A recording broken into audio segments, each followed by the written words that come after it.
There was a house at the end of Willow Lane. It had stood abandoned for decades. Really, ever since the old caretaker, Mr. Willow, disappeared. Locals said the house was cursed. No one went near it, especially after sunset. But one night, a young woman named Claire found herself restless. She was new to town and hadn't heard the stories yet. Or maybe she just didn't believe them. Either way, she couldn't sleep and found herself drawn to the house at the end of Willow Lane. As she walked, the wind picked up, whipping her hair across her face. The trees lining the path swayed unnaturally, casting grotesque shadows that danced in the moonlight. Still, Claire pressed on, her curiosity battling with the creeping dread that was starting to consume her. As she got closer, she could hear whispers, voices that seemed to slither through the cracks in the house like venomous snakes. Fear coiled in her stomach, but she couldn't help but wonder if there was someone on the other side of those doors, something that needed her help.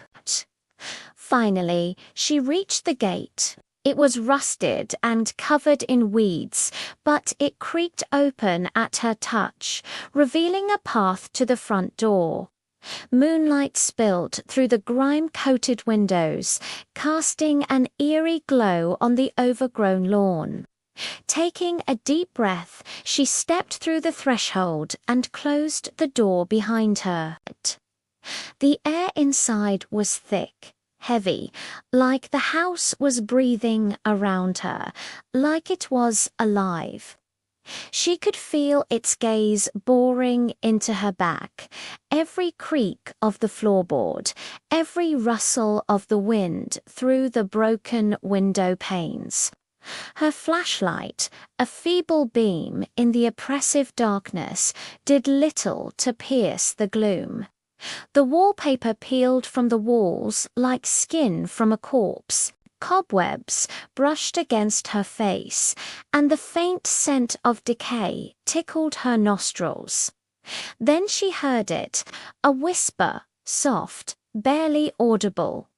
Claire, her name breathed on the wind. She spun around, her heart hammering against her ribs.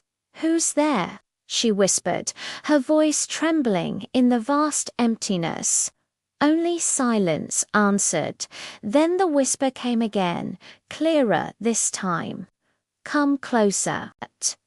A wave of dizziness washed over her, and she felt an overwhelming urge to obey.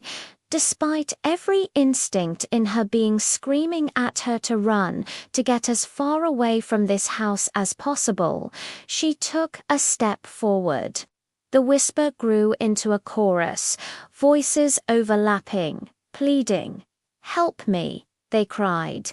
"Stay with us," they begged. "Don't leave," they whispered.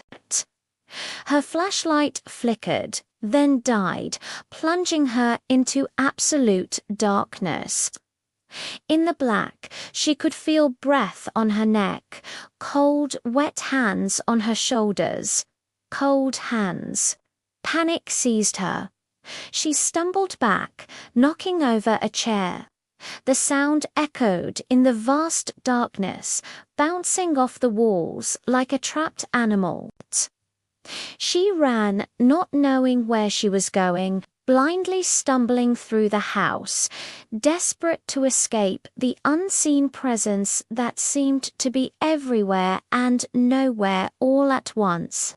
She burst through a door at the end of a hallway, slamming into the night, the cool night air stinging her lungs. But, gasping for breath, she turned to look back at the house. But it was gone. Had she imagined it? Was it all in her head? As she stood there, dazed and confused, her phone buzzed in her pocket. Pulling it out, she saw a message. The screen flashing in the darkness. we're still here. And then another message popped up, don't go to sleep. With shaking hands, she tried to call out for help, but her voice caught in her throat. What if no one believed her? Would anyone believe her? The last thing she remembered was the darkness, the suffocating darkness that had welcomed her back into its cold embrace. The whispers, the pleas for help, the chilling certainty that whatever was in that house wanted her to stay. And now, with those cryptic messages, she knew that whatever she had encountered wasn't finished with her. It had only just begun.